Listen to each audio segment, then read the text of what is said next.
Hey everyone, it's Blake. Welcome in to episode number 6 of our Exploring the CVerse series in TEW 2020.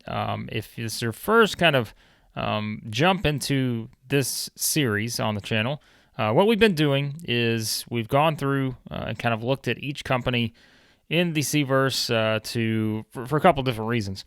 One, kind of helps me as someone who, as you know, if you subscribe to the channel, plays a lot of real-world saves, but has played TEW for many years, and have played kind of a variety of the CVerse promotions, just have never, done a save on the channel, but have done many saves over the years, in doing actual games.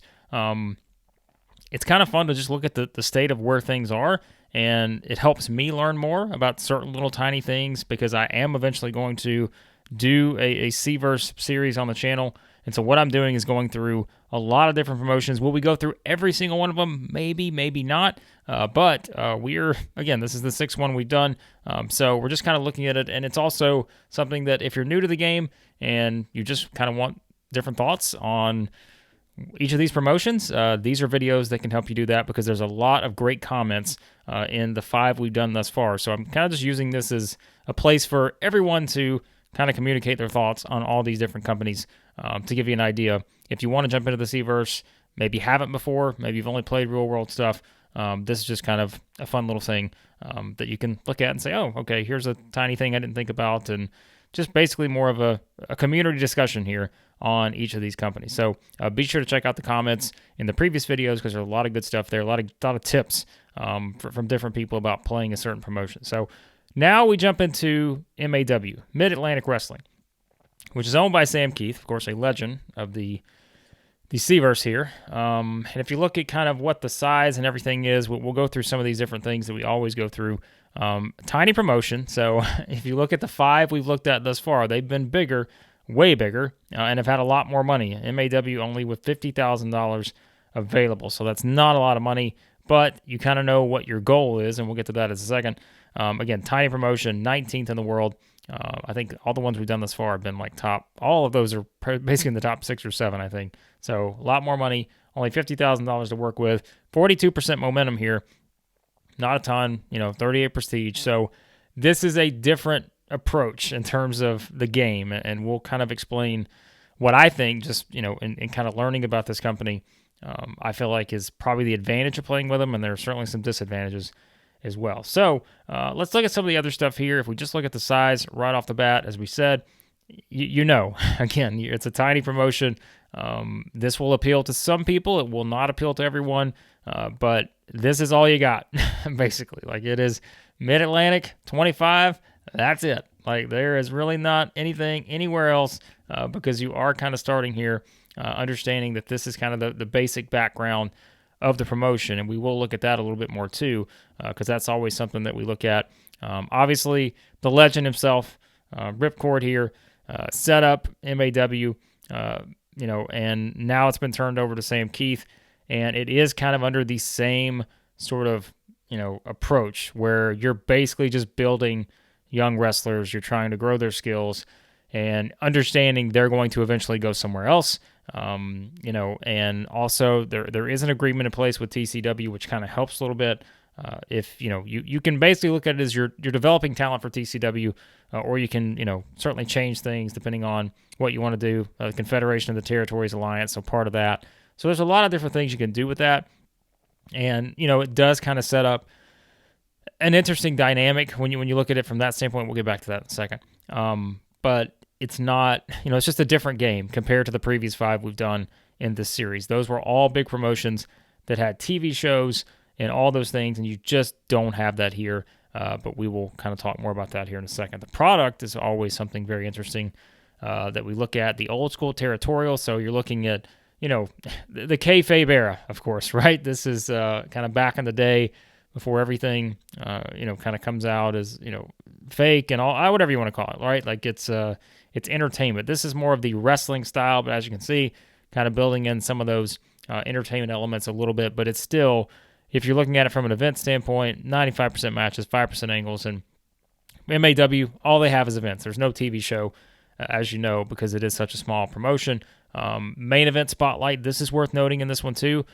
because the match focus is on main event spotlight, which means that your main event needs to be really, really good. Like that's kind of your big setup here, and again, that's just a big part of it. Knowing that your main event, everything kind of rides on having a good main event, which makes sense for kind of the approach that they're using here, just with the product and all that. Because again, it's just kind of a different thing where the main event is so important.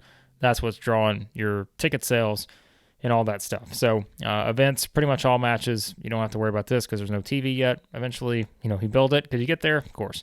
But you're pretty much just looking at a promotion that's built around matches and, kind of that occasionally adding in storylines and those kind of things down the road, perhaps, depending on how you want to build it. So as we said, no TV, any of that. But you look at the events, here's where I think there's some intrigue when it comes to playing as MAW. I love tournaments. I know a lot of people love tournaments. You got two of those in particular in terms of your events. So it can be kind of fun to plan out, your year-long, knowing that you've got 12 events here. Like that's all you and this is another advantage, I think, if you're looking at MAW and saying, all right, obviously don't have the money, don't have the size, any of that some of these other companies have. But if I just want to jump into it and experiment a little bit, get creative. Look, you only have one event a month. Like it's not intimidating. So I think this is a good promotion. If you're a beginner to the game or something like that, and you just want to kind of jump into things, see how everything works, I think this is one of those, like a really good promotion to start with, because you can move through the game quicker. Like you can move through, here's starting point, right? You can get through years much quicker because you're only playing one event a month. Like you're only booking one show a month, and obviously that's different than if you're doing a brand split and all that with other bigger companies or something. So so I think it's much less intimidating. But you do have some fun ideas to work with here, because you do have the singles tournament, the Ripcord Invitational here. So that's, your singles tournament, and we'll kind of look at the titles in a second that go along with these. But you've also got the Sam Keith Classic, which doesn't have a graphic here, but of course you can find that anywhere, I'm sure, by now. But, nice to have a tournament, two tournaments really, a singles tournament in January, a July tournament with a tag team deal there. And so those are kind of fun events you can book, and there's a lot of, you can bring in talent from outside and do all that. So that's kind of a fun thing. Your October event, where it all begins again, that's the season finale. So, you can book something pretty big heading into that. And, you can just kind of have fun with the theme names here, right? Because I think I always say this too, like the graphics, I like the graphics. Like it's, again, there's a lot of people who have made, different graphics and such by now, I'm sure, for a lot of these pay-per-views. But like I think it's fun to look at these and think of, all right, what's something cool that can go along with this graphic? Like the Americana one, right? Like it's got to take place in the United States, of course, but what can I do kind of theme-wise that's fun here with this? So, there's a lot of different stuff like that. Like it's just, this is an old school type territory, as we know. You've got your Night of Champions, which is exactly how it sounds. You can have a lot of titles defended on that show. I think that's another thing that I always do. Like if I'm playing CVerse wise, have fun with the theme names, come up with some ideas that, you can kind of blend in with the graphics and all that. It just kind of makes it more exciting there, I think, on that. But speaking of the titles and the tournaments, that's something else we want to look at here. You kind of have your normal set of tournaments here. Your Mid-Atlantic Championship is your top one, Prestige at a 31, which of course makes sense given the size of the promotion. You've got your secondary title, your mid-card title here with the American Championship. You got your tag team champions, which, you can kind of have. You can float a little bit on that depending on the prestige, everything. And then you do have, the trophies and the cups here for the singles tournament. Like we said, you can kind of, I like the idea here of, you start off the year, 8 stars, battle it out for the cup here, the Invitational, the Ripcord Invitational. So that's kind of a fun thing to do, and you can build off the history here of the tournament. I like that idea too with tournaments, especially to have like that built-in history in the CVerse. That's kind of a fun thing to do. The Sam Keith Classic, as we said, bring in some talent on the outside.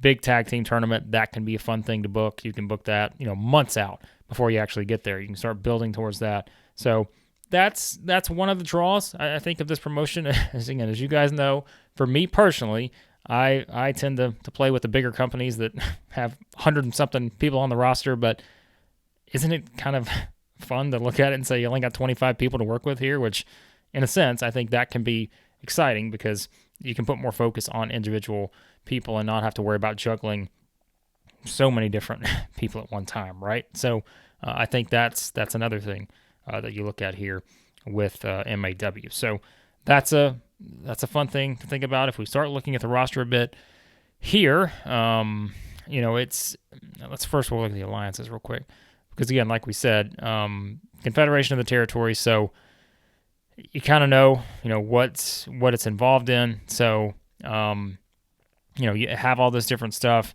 and you kind of know what you can do. And that's what we said. You can bring in people if you're running these tournaments. You can bring in different people. You can trade some talent, so you can have some fun doing that. So those again are kind of some of the advantages if you want to play as a smaller company. And MAW I think is one of the better ones in that regard to be able to have some of the stuff built in, and the history there too, right? There's a historical element that's kind of fun to think about as well. All right, the roster, that's the most important, right? So if you look at it, we'll look at the teams actually real quickly.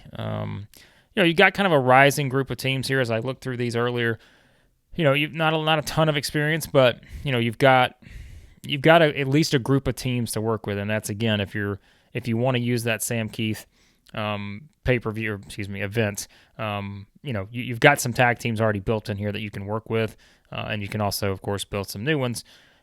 Again, not knowing you don't have a big roster, so you're going to have to bring some people in from outside to do that. But you've got some teams here, so that's kind of a fun thing to go through the background of these tag teams and, maybe start really building them up, different storylines and such. Again, not necessarily on the program, but kind of build it in your head, different storylines for getting to that tag team tournament. So no stables, none of those, which, like we said, is not a surprise given just the structure of the roster. The atmosphere backstage, pretty good here, 89%. You've really only got a couple guys who are mildly negative influences. So Sean Noggin, that's a great name, by the way. So yes, that's kind of where you're at. Storylines, you do have 4 storylines in place to start with, so you can build off of these. Again, you look at the numbers here, right? Heat 25 is considered hot for this promotion because you really only need one storyline with more than 20. So you've got a 25 here, and you've got a 29 for the kind of championship feud here with Bradley Blaze as the MAW champion. You got Cheetah Boy. So yeah, you've got some fun stuff you can kind of dive into, having some starting storylines here, 4 of them, so you can choose to go whichever direction you want to go there. All right, to the actual roster. We're going to get there, I promise. Like we said, Blaze is the top star in the promotion. He is the person that, is your champion. You look at his stats, probably more so based on the actual working element than the entertainment side of things, but that is not, much of a surprise at all given the state of the promotion. So only 26 as well. So I think you kind of know that, it says it in the bio, right? He's going to leave eventually, just given the talent and the fact that he is the champion and the different things there. So you kind of know that going in, but that can be the case for a lot of people. So I think you go in knowing that. The fun maybe, if you're going to try to find the fun in this, running a promotion, knowing you're going to lose a lot of your roster, is just to, build guys up the best you can, bring in a new group, and rinse and repeat, right? Like just kind of cycle through that way. So that's kind of something you look at there. If we look at some of the other stuff here, as we said, you've got 4, I think, in the creative section here. So Blaze, we said, is kind of your franchise player. Next big thing, so you got 4 people here. So, these are obviously people you can look at as having, possibility to grow into some of those kind of bigger talents. And I think the age is important here too. Like this one, you've got 20 years old. You've got someone here 25. There's a lot of, I think there's a nice group of prospects when you look at the roster and you filter it out, which I've already done just to kind of have a little background going into this video. There's a nice group of prospects. Most of them are under 25, 27 here for Old Deuce Deadline. But, there is a good group of people that are 25 or younger, and which that fits into the approach for the promotion is to have a lot of young people. So that is something you can do. Like we said, hot prospects. You've got a lot of interesting talent here, and there are a lot of different people. I think that's a good mix, kind of different styles. So I think there's a lot of kind of fun stuff here. Like we said, there's a lot of people in that 25, maybe 27 is the better number, 27 or younger type range to really work with. So it really is all about building that young talent as well. So, and one of the things I had listed here too is the good thing you can do is like you can use Sam Keith because he is, color commentator. He's a road agent, a personality. So you can use him in some of these, if you're running an angle, interviews, you just need a little bit of a boost from a rating standpoint. That with the popularity, the skills, he can give you all that. So that is another luxury, I guess, you have if you want to just kind of build things up. You can use him in a lot of different areas there, just on the entertainment side of things, from angles and storylines and such, which, like we said, there's not a lot of those necessarily in the promotion, given the events. And there's, you're basically going to have, it was 95% to 5% for, using matches and angles and such. But, you at least have that opportunity to do so. So that's something else you can look at there, as a possibility. So, again, roster's not big, but as we said, if we really, let's look at the star rating. We like to do that sometimes. Let's say we do star quality. Let's go with a 70. It just kind of, it filters it down, right? Jack Avatar, of course, is the default. But you do have good star quality here. I mean, Jalen Martin's here. I mean, that's a nice star quality at 77. You see all the different skills here. Sandman Winks, which is just a great name. Star quality at 72. So 21 years old. Like these are fun. Like you're like, oh man, 21 years old. Good skills, good potential. Star quality, great. The Historian here, 23. 70. I mean, the Historian at 23 looks like he's 40, but it's because he's got a nice stash going. So that's what I think is kind of fun to look at. I always like looking at the star quality because it gives you a good idea of, what talent can eventually be. And so even in the 60s, I mean, was it Roman Reigns here? I'm just kidding. But I mean, kind of the Roman Reigns of MAW here with Joey. So yeah, I mean, you go through the roster as we always do, and this is not a big roster, so you don't really have to go too far, knowing that here's your starting group. There's a lot of fun talent to work with, good skills. It's mostly about the wrestling, and as I said before, I think you've got a good nucleus to build a good main event on all of your shows, and that's the ratings wise. If you're wanting to grow, that's a big part of it. Is MAW ever going to be my first preference in playing a long-term save? Probably not, just because it isn't, I'm someone that plays a different way. But if you do like the idea of, hey, let's maybe change course here. Let's figure out a way to do something different with MAW.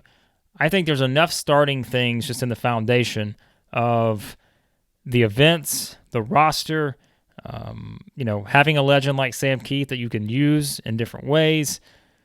There's a lot of interesting things you can do with MAW. It's just, if you keep it on the same course, obviously there are limitations compared to other companies.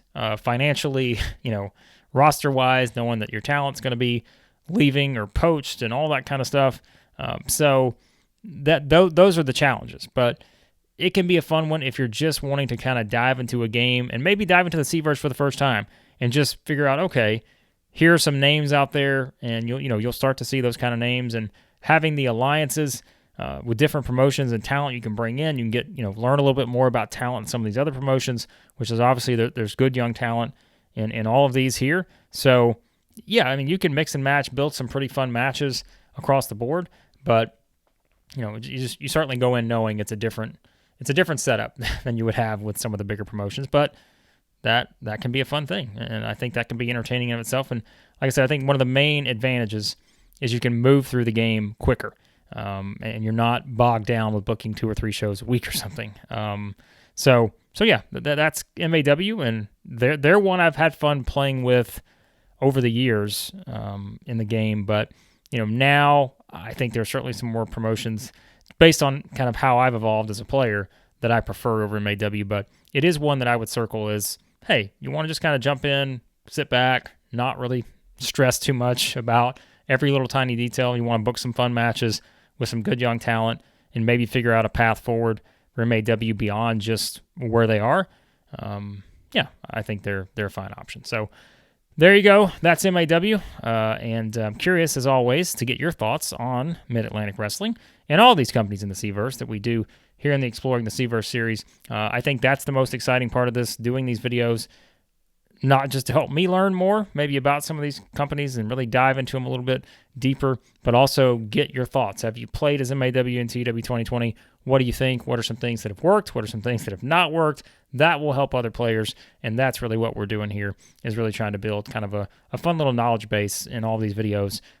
If you have any tips and all that stuff, leave them in the comments, because I know everyone appreciates it, in terms of thinking about playing as different promotions. So I appreciate you guys as always, and again, be sure to like, share, subscribe, all that good stuff. We are back to doing regular videos on the channel. We had a recent video. It's kind of a look back is what we called it for our WWE 2022 series, kind of a look overview of where things are in case you forgot in the couple months that we took off here. But I'm already putting together the next show, so Raw will be out soon enough, and then we will pick back up. I think after that, the WCW 1998, we have an episode that will be ready after that, and then AEW will pick that back up, probably as the next one in line. And as I teased before, we do have another series we're going to introduce here on the channel here soon enough. So appreciate all the great feedback since the return, and again, I really do appreciate your patience and all that. So hopefully we get back to doing all of our fun series here, and hope you enjoy this one with Exploring the CVerse. So thanks as always for watching, and I will talk to you guys soon here with another video in our Exploring the CVerse series, which up next we will go to Mexico as we look at EILL.